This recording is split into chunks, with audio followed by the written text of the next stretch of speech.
Well, hello, good morning.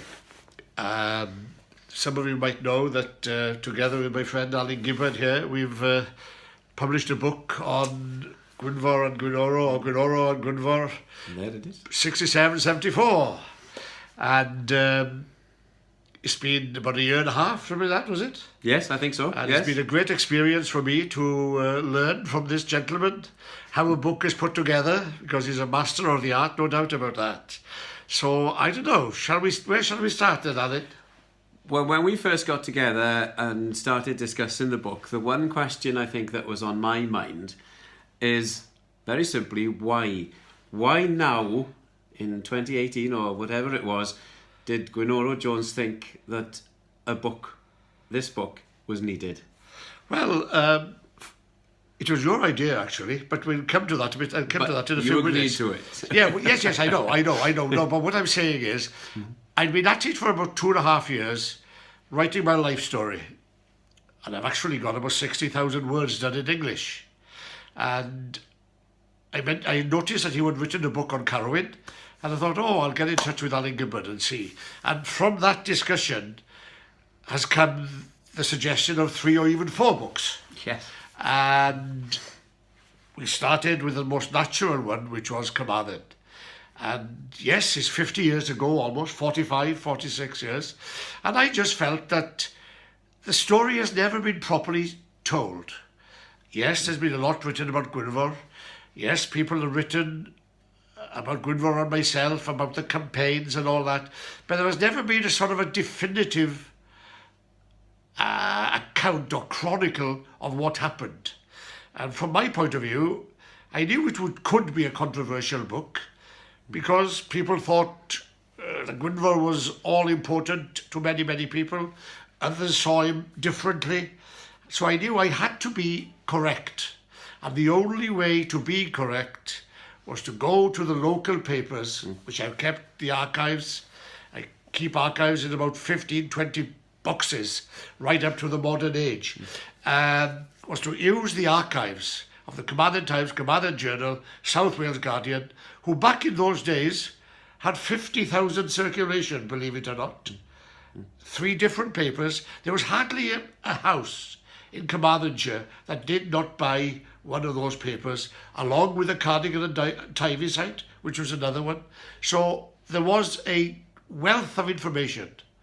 And it was on that basis, as you know, that's how we did it. I think for me that was one of the biggest surprises, was to go back and to look at that period and to see how important local newspapers were and to see how central they were to the political process, especially at election time.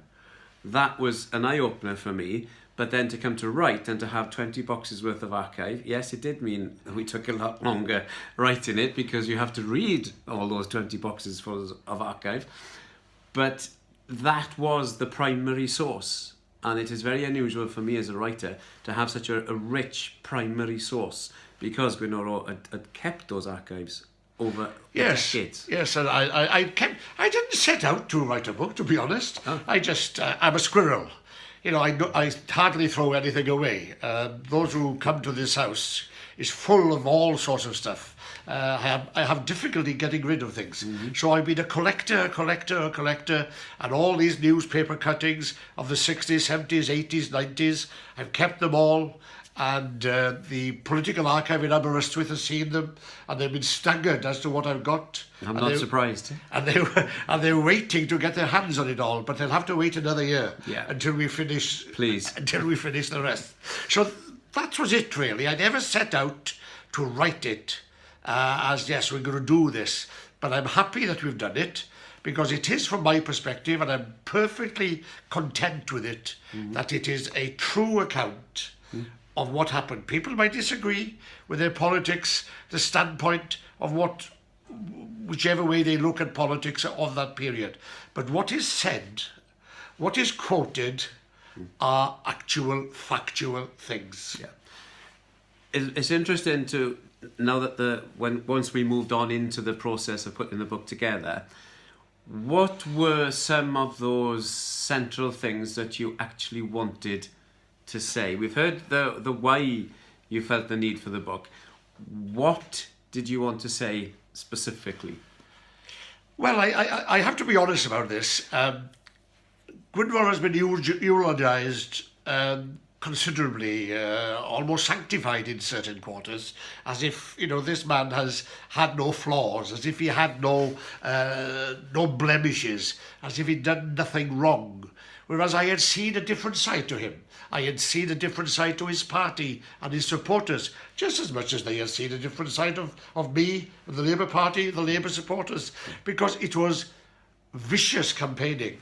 I know I might exaggerate by using the word vicious, but certainly hostile, certainly antagonistic, certainly at each other's throats. You know from the letter writing. Yeah. Considerable letter writing.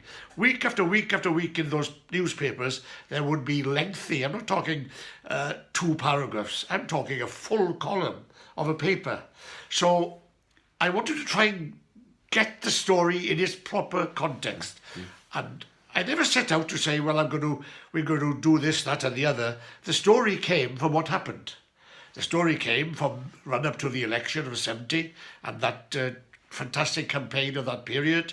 The story then came from the bombing, the situations of the bombings, the matter of the investiture, Gwynfor's visit to Vietnam, all sorts of situations of that kind. Then, of course, my argument with the ministers of religion when they decided to criticise me over the bilingual road signs, and I criticised them by telling them, look, it's much better that you concentrated on preaching the word of the Lord than worrying about the words of Carmarthen or Iaith. And of course, if you remember, they wrote to Harold Wilson and complained, 40 of them. Now, that was a mistake, of course, because what did happen? Gwynfor had 40 election agents all over the constituency. A mistake on your part? Yes. Preaching every Sunday, weren't they? Yeah. But anyway, the topics came from the events of the time. I didn't set out to say, I must trap Gwynfor here, or I must defend myself there. The headlines, the topics of the story has come from what happened. And I hope you agree with that. Absolutely. A central issue, or a specific issue, to give an example, is the perceived lack of Gwynfor being ready to condemn violence committed in the name of proposing things to move the Welsh language forward. Well, yes, you see, I say in the book that I didn't see Gwynfor as a great strategist politically. Not that I've been much of a strategist, Mike, because I made several mistakes and miscalculations. I saw him more as a missionary, a visionary. If he had been electorally strategic, he would not have made one or two of the mistakes he did. He had difficulty in coming to terms with saying that the bombing was wrong. He never said it, challenged many times. If he had condemned it, you can imagine how much easier his patch would have been. The Labour Party were merciless on him. George Thomas in the House of Commons was absolutely after him all the time about it. But Gwynfor just couldn't do it. And the same issue on the investiture. He was against it, which was fine. I wasn't much pleased about it either, to be honest. But then to change and to go and meet the Prince in Carmarthen, because he then realised 3 days later that the investiture was, in fact, very, very popular. You see, if he'd stuck to his guns, I'm quite sure he would have got more credit. It is that lack of judgment, I feel, and then the constant exaggerations. Wales was going to be free in 3 years. Independence, although he never used that word, that sort of freedom for Wales was just round the corner, just because he'd won. This is the issue. But anyway, there we go. Hebi vai, hebi edi. We're all the same. We're all the same. But now that the book is out, and and there it is, how do you look back in 2019 at those events? Whereas Gwynoro today, what does he think about some of those issues? Well, we've covered that in the last couple of chapters. I certainly regret one big regret is that Gwynfor Evans and myself never ever sat down and discussed anything. In the 7+ years, I doubt if we gave 2 minutes to each other. That really surprised me, Well, I must say. That was one of the big surprises. If we were in meetings, we would ignore each other. If we were on platforms, we would never greet each other. The intensity of the antagonism, one towards the other, was, visible for all to see. The two of us never showed it in sort of anger in the meeting. No. But the disdain and the lack of respect that we had for one another was quite serious. I regret that because later on I've discovered, reading some of Gwynfor's stuff, there's so much of what he said I would agree with now. All right. But that's the odd thing, isn't it? I have always said that the word independence is toxic. That if Plaid Cymru and others talked of self-government, talked of freedom, talked of sovereignty, talked of a way of federalism and dominion status and all that, if they argued that language, I have no doubt they'd have greater support. Because the word independence is toxic, and it's meaningless, and it's not achievable. There is no country on earth that is independent, other than when somebody said the other day, somebody in relation to Brexit, if you want independence, you better go to North Korea.